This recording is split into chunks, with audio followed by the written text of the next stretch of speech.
Hey Diamonds, what's going on? So I just finished episodes 7 and 8 of the Ultimatum South Africa. So everybody went back to their respective partners, right?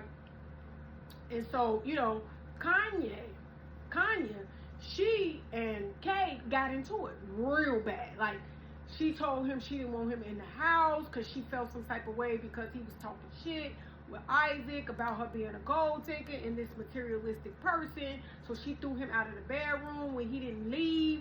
She threw wine on the top of his head. Just very, very, very volatile and aggressive and toxic, right? This man says when he think about having kids, he knows that Kanye ain't his wife. Like, she not wifey material, marriage material. But then he turns around and tells her that he wants to marry her only if she makes things right with his mama, right? And then they get back to being intimate. They cooking and eating and all of this shit. And then he professes his love for her, telling her that he is thankful of the man she made him be. See, he got some type of childhood trauma. He got to, because the way that woman treats him, belittles him, disrespects him, very, very toxic, right? Showing her naked ass body to another man in the 3 weeks of knowing him. That's who you want to marry? See, this is what I be telling some men love you to be toxic. The more toxic a woman is, it's like the more they love you. Do you understand me? Because he had peace when he was over there with Sissy. But he chose chaos.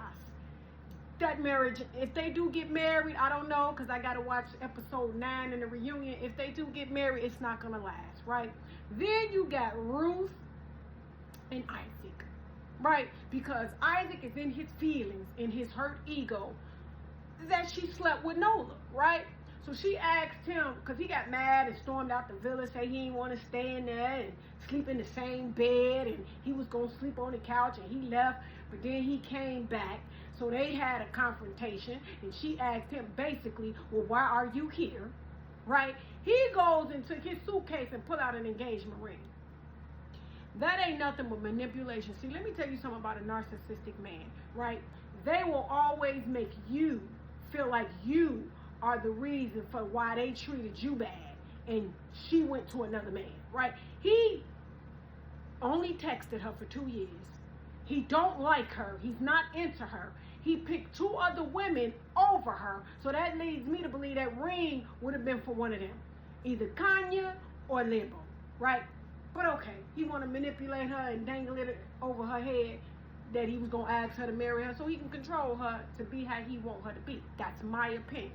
Do you understand me? But you mistreated her, drove her into the arms of another man who she slept with because she clearly ain't getting no action from you. But now you're going to use that ring to play the victim? That ain't nothing but a narcissistic. That's all he is a narcissist, Ruth. And then finally, after 2 years of texting, and after he introduced Kanye as his potential wife to his family, he turned around and introduced you to the family and called you a partner. But he called Kanye a potential wife. Ruth.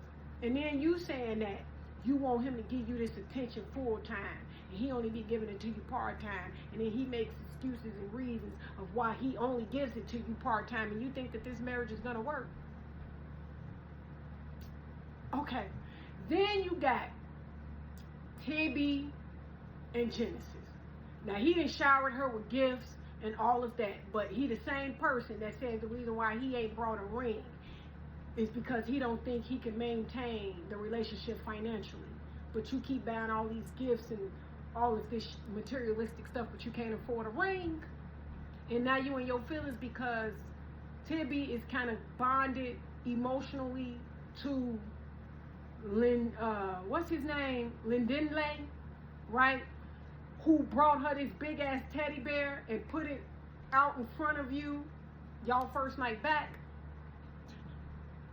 Yeah, I don't know what's going on with these relationships, but okay. Then you got Lindinley and Sissy. Am I right? Because it's so much going on, right? Yeah, you got Sissy and Lindinley, right? They agreed to get back together or whatever. But TB went her ass over there to Scissor in his village and dropped off a gift, right? Because she told Genesis that she got him a gift, right? Because Genesis felt some type of way. He was in his feelings because, you know, Lindenley brought his woman a gift, right, on top of his gifts, right? So he felt some type of way. So she goes her ass over there to the villa where Scissor and Lindenley is at to drop it off. And when I tell you, Scissor packed that goddamn gift up and went right back over there to the villa to where TB and what's his name? Genesis was at. Child, she went and dropped that off and said, listen, bitch, I don't know what you think this is, but it was real disrespectful that you brought this gift over here to my man. You understand? You had your 3 weeks with him. You should have gave him your gift then, bitch. It is now my 3 weeks and we moving past this, so I'm going to get on ahead and give you your gift back. And I'm going to need you to stop disrespecting me, right? So that happened. Then they had a night out, right? The guys and the girls. And baby, when I tell you it went down on the girls' night, it went down on the girls' night. So Ruth and Kanye got into it because Kanye said, well, why did you sleep with Nola? And Ruth said, because I wanted to. And she said, but he was a stranger. He was like a random. And Ruth was like, yeah, just like you showed your naked ass body to a stranger or a random, yeah, it's no difference. And so Kanye was like, yeah, but you gave him access. And Ruth said, yeah, but you let him see access. Child, they went at it. Do you understand me? Then, later on, what else happened, child? It was so much shit. And then, Sister don't even see herself, you know, even having a happily ever after with Lindenley. So, child, I'm eager to see how that's going to go on in this next 2 last episodes. And then what else happened? I think that's it, y'all. I think we winding on down to these last 2 episodes. So, I'm on to watch episode 9 and the reunion. I'm watching.